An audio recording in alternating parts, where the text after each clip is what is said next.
관리 지역으로 지정된 동해와 속초, 고성 지역의 아파트 미분양 상황이 심각한데도 신규 아파트 공급이 몰리고 있습니다. KTX 강릉선 개통 1주년을 맞아 지역발전 전략 세미나가 열렸습니다. 전문가들은 지역 특성에 맞는 맞춤형 전략을 제시했습니다. 상당수 태양광 발전소가 준공검사를 받지 않은 상태에서 전기를 생산하고 있습니다. 안전을 확보한 뒤 상업운전을 해야 하지만 규정은 미비합니다. 수도권에서도 홍역 환자가 잇따라 발생하면서 도내에서도 홍역 예방과 대처가 필요한 상황입니다. 시청자 여러분 안녕하십니까? 뉴스데스크 강원입니다.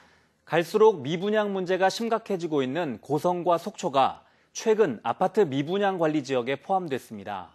그런데 이 지역을 중심으로 아파트가 추가 공급될 예정이어서 상황은 더 심각해질 것으로 우려됩니다. 김영호 기자가 보도합니다. 고성군의 한 아파트 신축 현장. 2021년 입주 예정으로 6개 동 370세대 건축이 진행 중인데 지난해 말 기준으로 분양률은 32.4%에 불과합니다. 다른 아파트 건설 현장도 분양률이 저조해 고성 지역은 지난해 11월부터 미분양 관리 지역에 지정됐습니다. 영동 지역에서는 동해와 속초, 고성 등 3개 시군이 미분양 관리 지역으로 지정되어 있는 상태인데 다른 미분양 지역에 비해 상황이 심각합니다. 국토연구원의 미분양 주택 위험 진단 지수에 따르면 속초와 고성, 동해시는 미분양 경고 등급으로 나타났습니다. 지난달 기준 미분양 주택이 755세대인 속초시는 경북 경산시와 함께 위험지수가 100으로 전국에서 가장 높았습니다. 동해시는 미분양 아파트가 1000세대 이상을 유지하며 1년 넘게 관리지역으로 지정돼 있습니다. 문제는 미분양 관리지역에 신규 아파트 물량이 계속 풀린다는 점입니다. 다음 달부터 오는 4월까지 도내 입주 예정 아파트는 3,766세대로 원주와 속초, 동해 등 미분양 관리 지역에 집중돼 있습니다. 지자체 차원에서 행사할 수 있는 어떤 권한들을 적극 활용을 해서 주택 공급에 대한 어떤 조절을 진행을 해 나가야 될 필요가 있겠고요. 계획적으로 공급하는 어떤 주택 공급이라든지 택지 계획들은 장기적인 난목을 가지고 아파트 미분양 사태 해결을 위해 신규 아파트 공급에 대한 철저한 관리가 시급한 상황입니다. MBC 뉴스 김영호입니다. 강릉선 KTX 개통 1주년을 맞아 지역 발전 전략을 찾는 세미나가 열렸습니다. 전문가들은 지역 특성에 맞는 관광과 휴양 특구 등 맞춤형 전략을 제시했습니다. 이용철 기자가 보도합니다. 지난해 KTX 강릉선 이용객은 453만여 명으로 하루 평균 12,000여 명으로 집계됐습니다.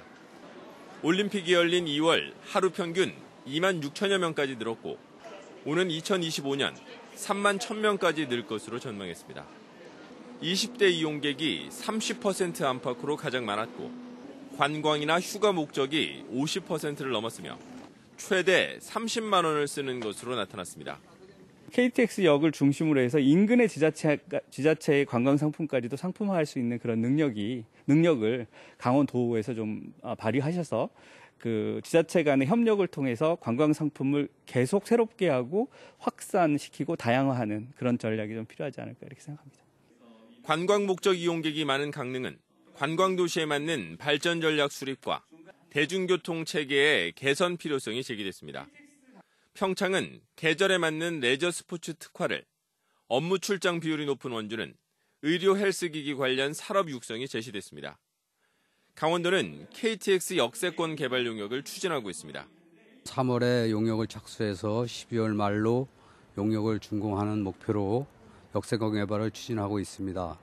역세권 개발은 각 역사별로 지역 특성에 맞는 역사 개발을 추진해 만전을 기하고자 합니다.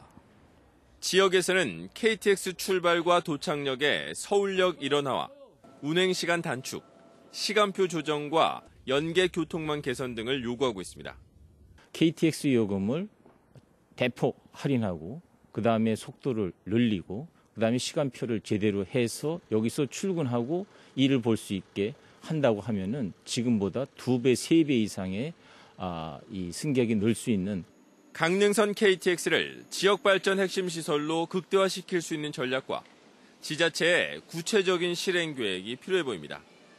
MBC 뉴스 이용철입니다.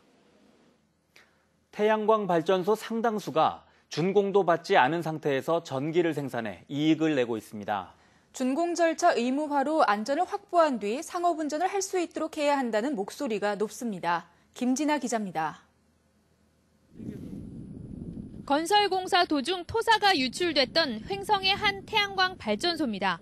2017년 5월부터 전기를 생산하고 있지만 가동 20개월이 넘도록 아직 준공검사를 받지 않고 있습니다. 경사가 가파른 데다 인가와도 가까워 호우 시 비 피해가 우려됩니다. 그 현장을 보다시피 지금도 흘러내리고 있잖아요. 흙이. 집중호우가 내렸을 때 배수구가 과연 저거를 커버할 수 있는지 그것도 의문시 되는 거죠. 횡성의 또 다른 태양광 발전소도 작년 9월부터 가동에 들어갔지만 준공검사는 받지 않았습니다. 이처럼 산지복구를 하지 않은 채 미준공 상태로 전기를 생산하고 있는 태양광 발전소는 도내 42곳, 전국적으로 287곳, 271만 제곱미터에 달합니다. 현행법상 지자체로부터 개발행위 준공을 받지 않더라도 전기 안전점검만 받아 한전에 신청하면 전기를 생산해 판매할 수 있기 때문입니다. 기존의 한전 제출에서 성명 요청을 하면 현재 법내에서는 거부할 수 없이 성명해줘야 돼요. 아쉬울 게 없는 사업주 입장에선 산지복구 등 재해 방지 대책이 필요한 준공 절차를 서두를 필요가 없는 겁니다. 작년 철원과 청도 등 준공받지 않은 태양광 발전소에서 산사태가 잇따르면서 뒤늦게 관련법 개정이 추진되고 있지만 산지에 국한되거나 발전 허가권 거래 제한에 그치고 있습니다. 피해는 고스란히 주민들에게 올 수밖에 없기 때문에 최소한의 안전장치인 준공검사 후에 사업을 시행해야 된다고 생각합니다. 문제가 대두되자 산업자원부도 준공을 마쳐야 신재생 가중치를 받을 수 있도록 고시 개정을 추진하겠다고 밝혔습니다. 이제 신재생에너지도 다른 허가 사업처럼 관련 절차를 강화할 필요성이 제기되고 있습니다. MBC 뉴스 김진아입니다. 강원도엔 아직 홍역 환자가 없지만 수도권에서 환자가 잇따라 발생해 안심할 수 없는 상황입니다. 홍역 예방과 대응법을 김상훈 기자가 취재했습니다. 지난해 12월 대구에서 첫 홍역 환자가 발생한 이후 현재까지 모두 35명의 확진 환자가 발생했습니다. 다행히 도내에서는 아직까지 홍역 환자나 의심 환자는 없는 상황입니다. 홍역은 초기에 감기처럼 기침과 콧물 증상이 나타나고 나중에는 고열과 함께 얼굴부터 온몸에 발진이 일어나는 유행성 전염병입니다. 또 기침이나 재채기 등 침방울과 공기로 전파돼 전염성이 매우 강합니다. 전국에서 확진 환자가 잇따라 발생하자 도내에서도 관련 문의가 빗발치고 있습니다. 현재 국내 환자 연령대는 만 4살 이하의 유아와 20, 30대가 대부분입니다. 홍역을 예방하려면 먼저 영유아의 경우 생후 12개월에서 15개월에 1차 접종을 받고 만 4살에서 6살 사이에 2차 접종을 받아야 합니다. 각 시군 보건소에 방문하면 12살 이하까지는 무료로 예방접종을 받을 수 있습니다. 20대와 30대 성인도 각별히 주의해야 합니다.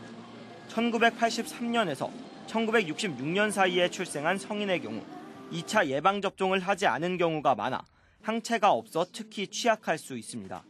비누를 사용해서 30초 동안 손을 자주 씻고 휴지나 옷소매로 입과 코를 가리는 기침 예절이 가장 중요합니다.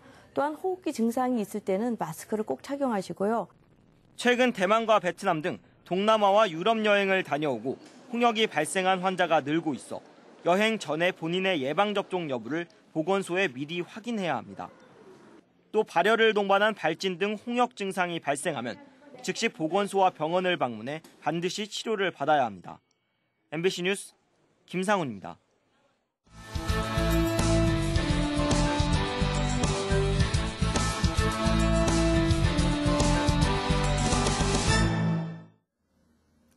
강릉 포항 구간 철도를 현대화하기 위해 강원도가 사전 타당성 검증을 실시합니다. 강원도는 강릉 삼척 구간의 고속화와 삼척 포항 구간의 전철화를 위해 올해 사전 타당성 검증 용역을 실시해 국가철도망 구축 계획에 반영하기로 했습니다. 강릉 삼척 구간은 시속 60km의 저속으로 운행하고 현재 공사 중인 삼척 포항 구간은 비전철로 계획돼 있어 고속화와 전철화가 필요하다고 강원도는 밝혔습니다. 검찰이 MBC 강원 영동이 보도한 라파즈 알라시멘트 광산 붕괴 사고에 대한 수사에 착수했습니다. 춘천지검 검찰청 강릉지청에 따르면 강릉 지역 시민단체가 대검찰청에 제출한 라파즈 한라시멘트 광산 붕괴 사고 조사 진정에 대한 배당 절차를 마치고 본격적인 수사에 들어갔습니다. 강릉지청 형사부는 라파즈 한라시멘트 진정을 배당받아 동부광산안전사무소와 지질자원연구원, 강릉경찰서 등 합동조사단의 조사 결과를 검토하고 있습니다. 강릉 지역 소상공인들이 최저임금법 시행령 개정안을 규탄하는 입장을 밝혔습니다. 강릉시 소상공인연합회는 오늘 강릉시청에서 기자회견을 열고 2년 새 30% 가까이 오른 최저임금에 주휴수당 의무화 방안까지 더해지면서 소상공인들의 어려움이 심각하다고 밝혔습니다. 소상공인연합회는 주휴수당 폐지를 포함해 최저임금법 개정을 촉구했습니다. 겨울철 강릉 딸기 수확이 한창입니다. 강릉시 농업기술센터에 따르면 지난달 초부터 강릉 딸기 수확이 시작됐고 다음 달 말까지 176톤이 생산될 걸로 전망됩니다. 강릉 지역에서는 17농가 5.86헥타르에서 딸기를 재배하고 있으며 설향과 산타, 금실 등 국내 품종이 88%를 차지해 로열티 절감 효과도 얻고 있습니다. 동해시가 대기 오염 감시를 강화하기 위해 시청 옥상 한 곳뿐이던 대기 측정망을 4곳으로 늘렸습니다. 대기 측정망을 추가로 설치한 곳은 북삼동과 북평동, 발한동으로 대기 환경 기준에 나와 있는 오염물질 6가지를 측정해 전광판으로 실시간 공개하고 있습니다. 동해시는 올해 안에 홈페이지를 통해서도 측정 수치를 실시간으로 공개할 계획입니다. 뉴스를 마칩니다. 시청해주신 여러분 고맙습니다.